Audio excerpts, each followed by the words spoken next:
Hey everyone and welcome back to the channel. Fortnite recently announced the Frosty Frenzy tournament, which is what Winter Royale was last year, but in trios.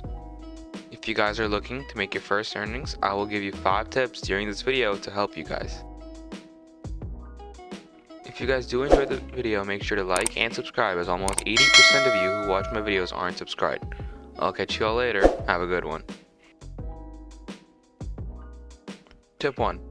Both days are placement heavy, so always play for placement. These get you more points than compared to W keying. There are almost everyone in the whole lobby trying to play for placement because of the heavy points. You get 20 points per victory royale, which is huge compared to the 2 points you get per kill. So the lesson should be to always play for placement.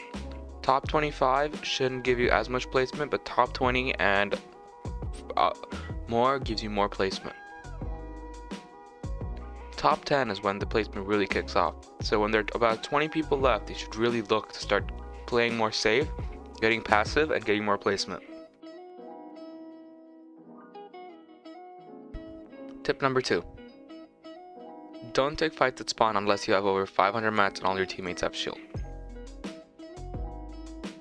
This is very important because in a Destiny Jesus video, he discussed the importance of taking fights only after you're stable.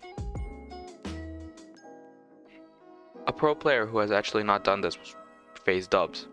He took a fight without 500 mats and completely lost the fight. Also, since I mentioned pace placement is heavy, and you only have 6 games, you're gonna lose a lot if you keep dying up spawn. To play well, you need to be consistent in your placements, always make top 10, and get a few kills during endgame. So always play for endgame and only take spawn fights when necessary or when you have to. Tip number 3. Choose a landing spot where only 1/2 teams could go or where you remain uncontested. If you guys need help picking a location, I talked about 4 good drop spots in my previous vid that I think I'll link in the description. You guys need to pick a good drop spot that has enough loot for all 3 of you, enough mats, and you're contested by at least 1 or 2 teams or none. Going back to the format, it's placement heavy. Your goal is to qualify for round 2 to make more money, and the only way to do that is if you get more points, and the way to get more points is to play for endgame. It's super important that you guys realize the importance of looting up faster, because that's what's so important in this.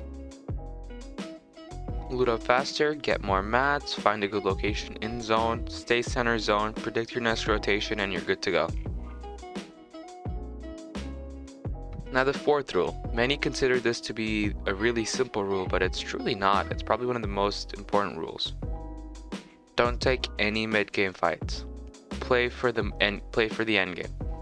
All of the placement comes in at the end game, so do your best to get Storm Surge and play at the end game. Now, at the time of making this video, robots are currently disabled, which means that you cannot get Storm Surge off them, so I suggest you get into zone faster. If you get into zone at mid, then you can easily control the zone by looking for tags, and if you're above 200 Surge or 300 Surge, you're good to go. Surge is going to be really important because, as I said, it's placement heavy. So everybody's going to be playing for placement while you're going to need Surge. You also don't want to waste last minute to get into some guy's box or look for an impact just because you need Surge. Tip 5. This is probably the most simplest tip, but it's really important, or the most important, I guess. Pick a trio. There are many ways to pick a good trio. This is a chance for you to earn almost $400 by yourself.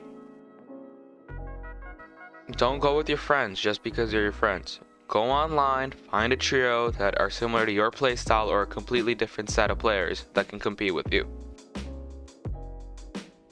If you already have a trio, or you got a new trio, make sure you have chemistry, and get a good IGL. Whoever has the best game sense in the group should always be the IGL as he is the smartest. Everyone else should be the support or fraggers. I would recommend having 1 controller player and 2 mouse and keyboard players in the group, but a 1 controller and 1 keyboard player has to be necessary. These 5 tips should help you guys in getting your first earnings, if not getting earnings in a Frosty frenzy. If you guys have any questions or comments, feel free to comment below as I answer all of them. If you have enjoyed, make sure to like and subscribe. If you wish to support me in the item shop, please use creator code PAVAN. All the support is appreciated. That's all for now, and I'll see you guys next time. Have a good one.